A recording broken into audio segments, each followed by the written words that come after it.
Македонија чекори кон енергетска независност, тврди Министерството за енергетика. Експертите пак предупредуваат, таквата цел е тешко остварлива, а фокус треба да биде енергетска отпорност.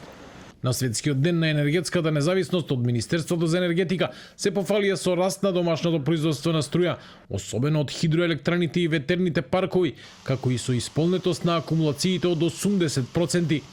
Велат дека со новите инвестиции во ветерни и соларни електрани постепено ќе се намалува зависноста од увоз на електрична енергија. Нашата цел е јасна. Македонија да стане енергетски независна држава, да произведува повеќе домашна, чиста и конкурентна енергија. Ги развиваме обновливите извори, инвестираме во модерна инфраструктура и ги отвораме новите енергетски коридори, што ќе ја зајакнат сигурноста на снабдувањето.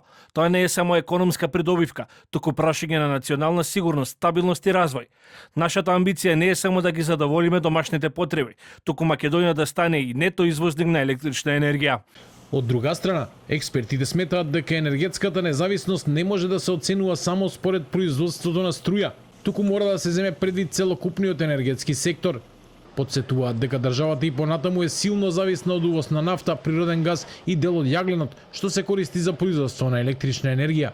Според Виктор Андонов, реалната цел не треба да биде целосна независност, туку намалување на ризиците преку домашно производство и повеќе извори на снабдување.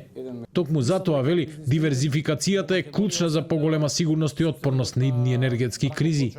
Кога збориме за енергетика, не треба да гледаме само електричната енергија, бидејќи нели во зборот енергетика овде имаме и горива, и генерално ако правиме анализа ќе видиме дека зависноста расте токму поради зголемената употреба на нафтените деривати, зголемената употреба на природниот газ и во последните неколку години угаздуваме јаглен за производство на електрична енергија, што значи дека овде и да збориме за енергетска, мислам дека е несериозно да се збори за енергетска независност, туку дебатата и политиките треба да бидат насочени кон енергетска отпорност. Светскиот ден на енергетската независност подсетува на важноста од сигурно снабдување со енергија во услови на глобални кризи. И властите и експертите се согласуваат дека гасниот интерконектор со Грција, како и планираниот со Србија, ќе ја зголемат енергетската сигурност преку пристап до повеќе извори на природен газ.